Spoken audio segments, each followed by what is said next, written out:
Decos are finally here in Monster Hunter Now.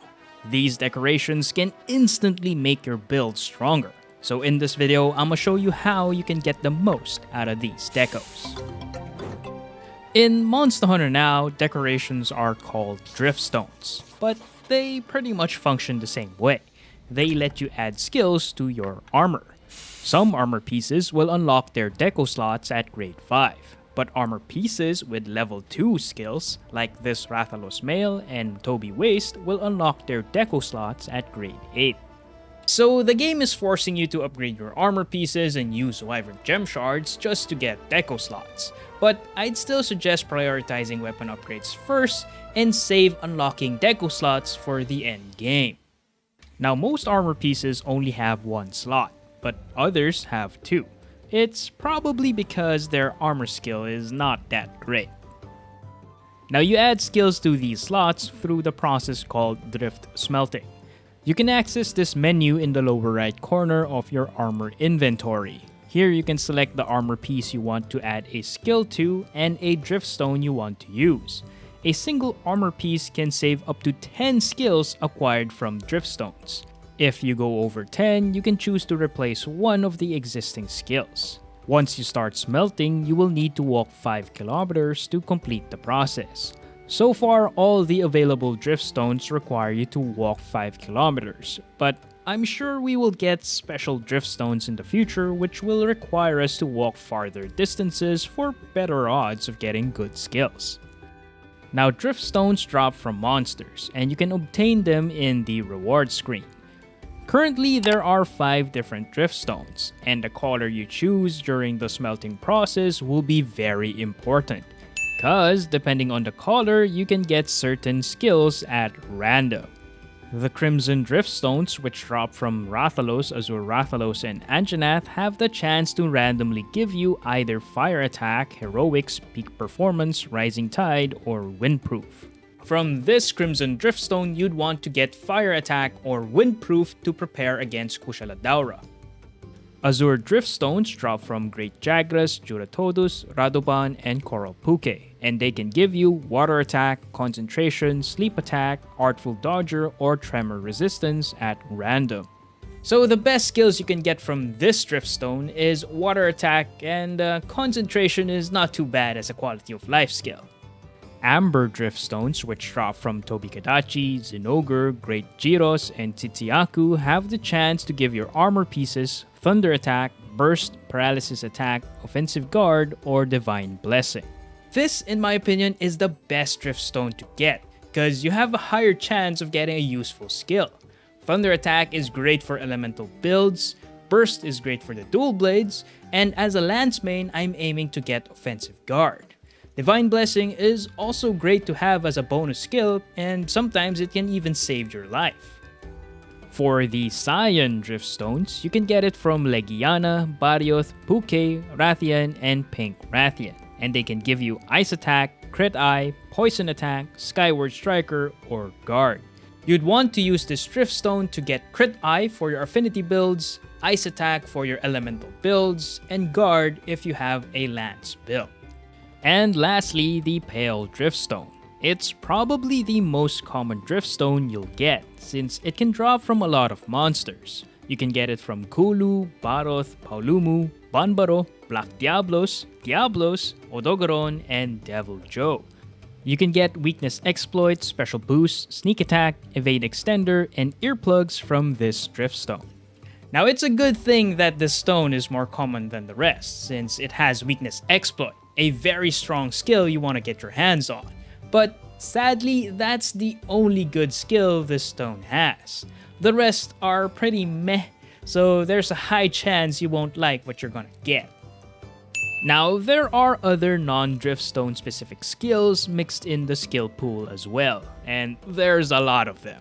So there's a very high chance that you'll get one of these less than ideal skills, and you won't be happy when you get a resistance skill after walking 5 kilometers. Since the skills you get from these Driftstones are random, you probably won't like the skills you will get most of the time. You have a 1 out of 21 odds of getting the skill you actually want. and that's pretty low. But at least these skills obtained from Driftstones will receive a random bonus buff called skill parameters. You can get a random attack, defense, or affinity parameters along with the skill. The lowest you can get is +1. It can get higher than +1, but I'm not sure what the highest stat you can get for each parameter. These are just small buffs, but hey, it's better than nothing. Now there is a way to increase your chances of getting the skills you want. Every time you finish smelting a new skill to your armor pieces, you will get 1 Driftstone shard. Get 100 of these and you can exchange them for a Drift Gem.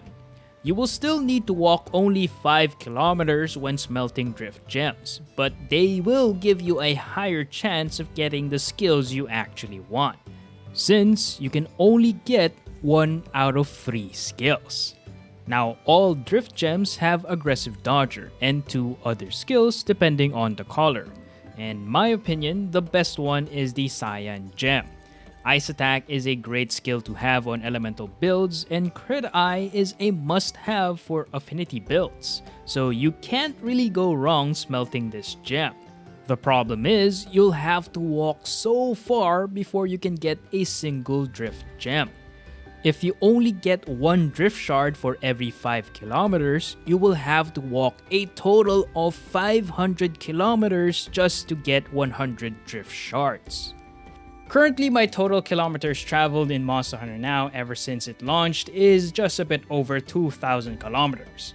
That means within 8 months, I would have just gotten 4 Drift Gems. And what's worse is, it doesn't even guarantee that I'll get the skill that I want. It's a bit absurd, really.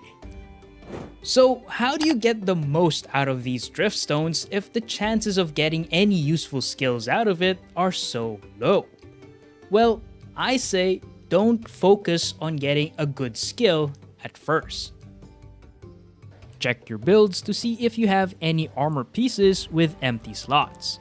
I suggest filling up all those slots first, because having an extra skill is better than having none at all.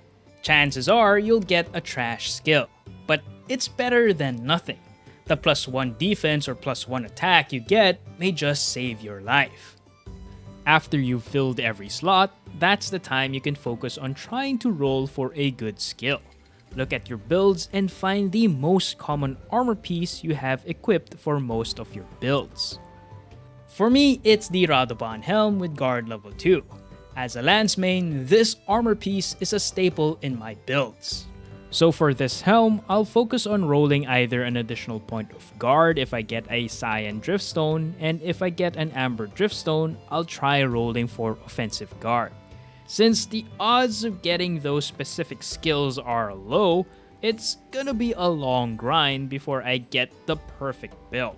So try to focus on your most used armor pieces and try to get a good skill on it. Getting that extra point of guard or offensive guard will allow me to switch some armor pieces in my builds and allow me to equip more offensive skills, making the perfect tank build that balances offense and defense. And that's how you'll get the most out of this new feature. Now, even though the odds of getting any good skills out of Driftstones are so low and the grind for Drift Gems will be long and tedious, this is a great update for Monster Hunter Now, and I just can't wait to see what kind of builds you guys can make using this new feature. The Monster Hunter Now meta is once again changing, and our builds need to adapt. So if you're looking for some fantastic builds to try out, then be sure to check out these videos right here.